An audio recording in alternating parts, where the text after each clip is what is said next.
Before I move forward, will anyone be needing any translation? Spanish, or everyone speaks English? Okay. I also have Liz Tapia. She's our substance use and infectious disease navigator. She's been with us here at Chicago Family for about 4 years, and also she has about 10 years of experience in substance use. Hi, everyone. Hello. Liz. And also, today we're also going to have a guest speaker, Trooper Javier Barboza over here with the Illinois State Police, and he's going to be doing the demonstration for Narcan. Right? So why prevention matters, right? So August is actually the National Wellness Month, which includes a focus on mental health and substance use recovery. And even though it's not specifically for substance use, we still want to promote our overall well-being. And so actually at the end of this month, August 31st, is the International Overdose Awareness Day. And it's just a global event where we try to remember everyone who has lost someone to opioid overdose. Also, substance use affects everyone, I believe, individuals, the families, and the communities. And so it's really important to learn about how to prevent overdoses, because it does improve your lives and also your overall well-being.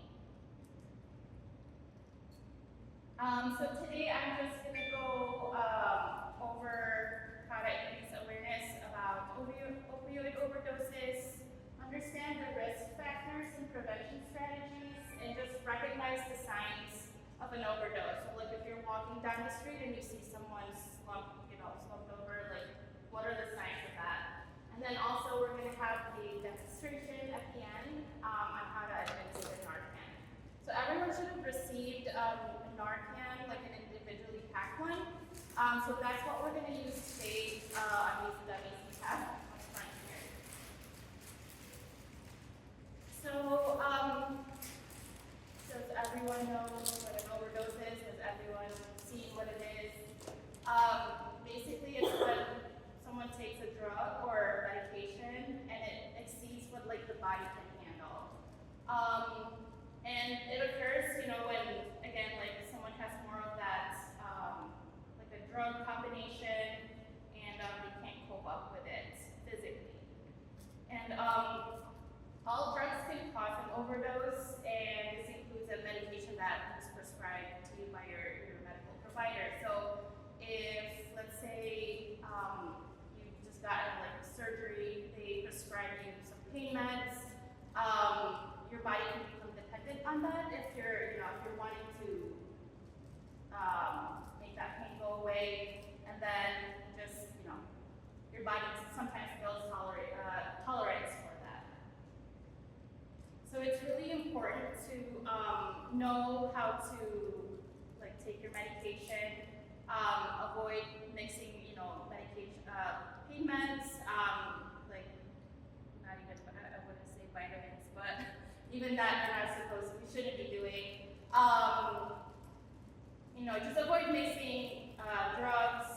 Seek help if you're feeling like it's uncontrollable. And there are some types of overdoses, right? There are the fatal ones and then the non-fatal ones. There's intentional, accidental, which most of them are, and sometimes they're undetermined. And so overdoses usually is just referred to as drug toxicity or drug poisoning. Okay? And it can happen to anyone.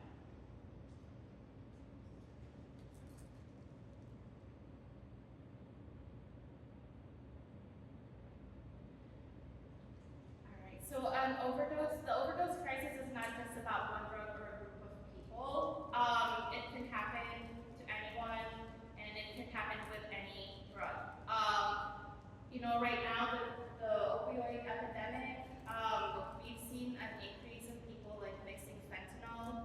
Does anyone know what fentanyl is? It's a type of opioid, really powerful, really potent. And a lot of that has been going into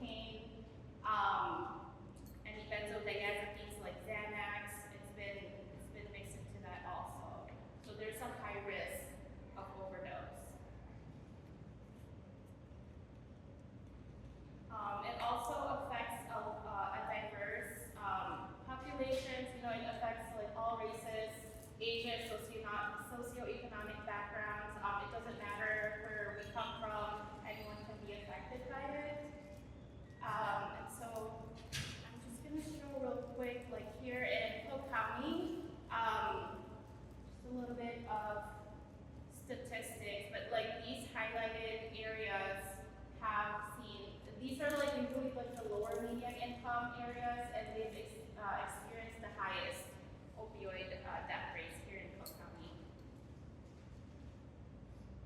And so, like I was saying earlier, overdose symptoms vary by drug type. We have the depressants and opioids. We have fentanyl and its analogs, meaning like fentanyl and what are analogs? Kind of like the different version of it, like a different variant of fentanyl. So they do come in like patches, lollipops, powder. So that's alcohol is a type of depressant. So if someone's drinking alcohol, it's usually not recommended to be taking any type of medication with that. And then we also have stimulants like Adderall, cocaine. And so, recognizing an overdose is very critical. One of the main things that I wanted to highlight is that if we're not quick to act when we see someone overdose, there's brain damage, right? Your brain is not getting any oxygen. So there's that injury from lack of oxygen, and it can usually cause with someone in a coma, seizures, or just be in a vegetative state. And so here are the drug combinations. You can see the drug combinations and then single agent exposure, but we've seen, at least here in Chicago, we've seen that fentanyl is the most common drug that are mixed in, and also seen in opioid overdose deaths. Let's see here. About 83.6% of opioid-involved overdose deaths have involved more than one drug. So let me see here. The top one is 31.94%. That's fentanyl or fentanyl analog. So you can see, I've been seeing or hearing a lot about fentanyl mixed in with like cornstarch, baking soda. They press those as pills. They'll press it and sell it as like Xanax. Off the streets, you just never really know what it's mixed with. We've seen also it mixed with heroin, so it makes it even more deadly. Not so much with alcohol. We have seen it with cocaine and also other benzodiazepines, so like Xanax and alprazolam and all of that. I'd also like to add, they have been using fentanyl in marijuana as well. So there are people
did not use for many years, and then they have a slip and go back to using, and their body's not used to that anymore. You know, their tolerance level went down. That's usually what happens to people who have gone to jail. You know, and they've been there for a while, and then they go back to using, and some of them they OD because their body couldn't handle it. There's again also that high potency opioids with the fentanyl. And also I've been hearing like from Chicago Department of Public Health now too, there's like an adulterant that they're using. It's called xylazine and nitazine, and these are like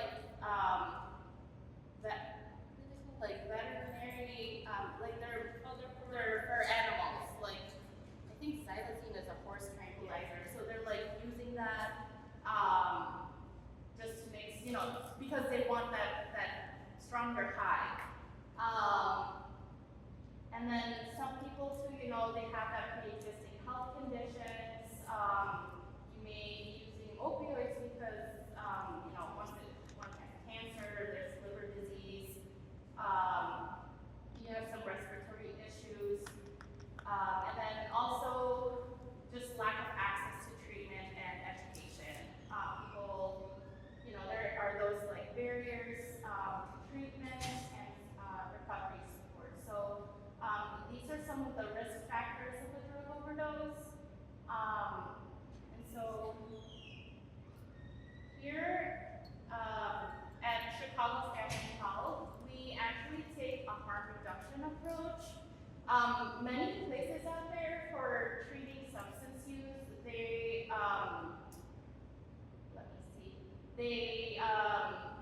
they offer abstinence-based treatments, and sometimes it just doesn't help. You know, it doesn't work for people because sometimes they're not ready.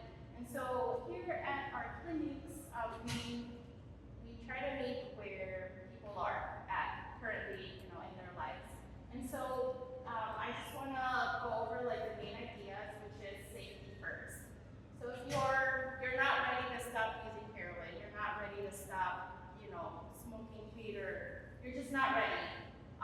We try to educate our patients, you know, the people that we're talking to, that it's okay, you know, if you're not ready, we are here to provide you that treatment, whatever it is that you may need. We will give you as much information, you know, about the drug use, you know, safe drug use, places you can go, like the naloxone or the Narcan. We try to give that out to all of our patients. We also have our medication-assisted recovery program, where we offer medications for opioid use disorder, like Suboxone or Vivitrol, and then for alcohol use, we have naloxone and other medications. I'm not sure if you also picked up, but on your way in, we have for drug checking, for people who want to use, who want to check to see if there's fentanyl, like in their pills or in, you know, a little bit of drug that they may use. We have those strips, and it's provided here for free. And just constant education. We link you to our behavioral health providers. You know, if you need additional support, we are a whole care team trying to provide you that support. And you know, abstinence is not the only option. It is one option, but it's not the only one. And I really believe harm reduction supports, you know, people whenever you're just not ready to stop using. But we just want to make sure that you're alive, you're safe, and we're reducing that harm and all the risks attached to using. All right. I'll have Liz talk about the overdose prevention strategies. Hello. Okay, so for overdose prevention strategies, we have to remember that a lot of the people who do use substances have been using them for a long period of time. So to try to get them to stop using at once and like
ripples, obviously they're gonna be smaller because of the drug. And then their skin might feel cold or clammy, and their nails might start turning purplish or gray. So these are all the signs. Even if you just see like two of them, you know, it's better to just go ahead and check on them and administer the Narcan. And it looks like now we'll present the Narcan demonstration. Yes, so we're gonna have Trooper Barboza do the initial demonstration, and then we'll also try to do it after he does it, okay? So you'll have your chance to kind of do it on the dummies. Good afternoon, again, I'm Trooper Javier Barboza. I am a road trooper with the Illinois State Police, 13 years on. So I've been called to many calls for service regarding overdoses, possible overdoses, and we're not just limited to the interstates and highways. There are many rest areas, oasis areas, where we do get a lot of suspected overdose calls. I actually received a life-saving medal last year for Narcan save. I did save someone's life. I administered it approximately 6 times in my career. I've assisted maybe over 20 times as well. So it's really, I started back in 2013. We started getting issued Narcan in 2016, so I did get to see the effects of when I arrived to the scene, back when we were not equipped with Narcan, and back when we did get issued. I'll go over what I mean with that, but so it's really simple to use it. It's you don't need any certifications, no licensing, no special kind of training. It was designed actually for home use. So obviously, when you're suspecting somebody of possibly opiate overdose, you're going to want to go ahead and look for the signs of a possible overdose. So if they seem that they're unconscious, they seem that they're having trouble breathing, you're going to go ahead and want to approach the person, and you're going to want to confirm that they're not responsive, that they're not breathing. With all of my situations, the most prominent sign was when you're trying to touch them on the shoulder, when you're asking, sir, ma'am, are you okay? If they're not responsive, in my cases, they become very pale, and they start developing a bluish hue, especially around their lips and mouth area. So first thing you want to do is, if anybody else is around, you're going to want them to call 911 and request an ambulance. Advise them you have an unresponsive person. If they're alert, if they're conscious, they're going to ask you that. So first thing you want to do is take your Narcan. You're going to want to go ahead and open it from this tab on the back. Once you open it, there are instructions. Very simple. Again, it's about 3 steps. So doing this demonstration, you're probably going to be able to avoid having to go through and fumble through these instructions. It's very simple, but they're there if you need them. First thing you're going to want to do is go ahead, if the person is not laying down on their back, go ahead and place them on their back. You're going to go ahead and want to grab your Narcan. Really simple. It's not complex. It's the plunger is right here on the bottom, and this is the nozzle. So you're going to want to go ahead and place your tip of your thumb on the bottom of the plunger. Place your middle and index finger next to the nozzle, just like this. Be careful not to test the spray, because you might go ahead and, there's 4 milligrams of Narcan. You don't want to go ahead and spray it, and now you're going to have nothing to give the victim. So yeah, once you're positioned correctly, go ahead and you're going to want to tilt their head back. You're going to put it through their, you're going to spray it through their nasal passageway. So tilting them is going to go ahead and assist you in doing that. Using your hand to go ahead and tilt their head just like this. Go ahead and place the nozzle up in their nostril, doesn't matter which nostril. Once it's in there fully, maybe your fingers could be touching their nose. Once it's in there fully, you're gonna go ahead and just depress the plunger and expend all the 4 milligrams in there. Once it's in there, you can go ahead and remove it. It takes 2 to 3 minutes to see the effects of it. So that's what I was going to get to, as far as back when we were not equipped with Narcan, we had to wait for the paramedics and fire department to get on scene. From experience, I have seen it. It does take 2 to 3 minutes, and it's pretty incredible to see their reaction. It reverses the side effects of opiate overdose. So it works. Again, I got the life-saving medal last year. And yeah, I mean, if you're equipped with additional Narcan, give it 2 to 3 minutes to see if there's any reaction. If there's not, you can go ahead and repeat the process. If not, you're just gonna have to stand by until the paramedics arrive on scene and they'll take over. So it just goes into their nasal passage, so that's just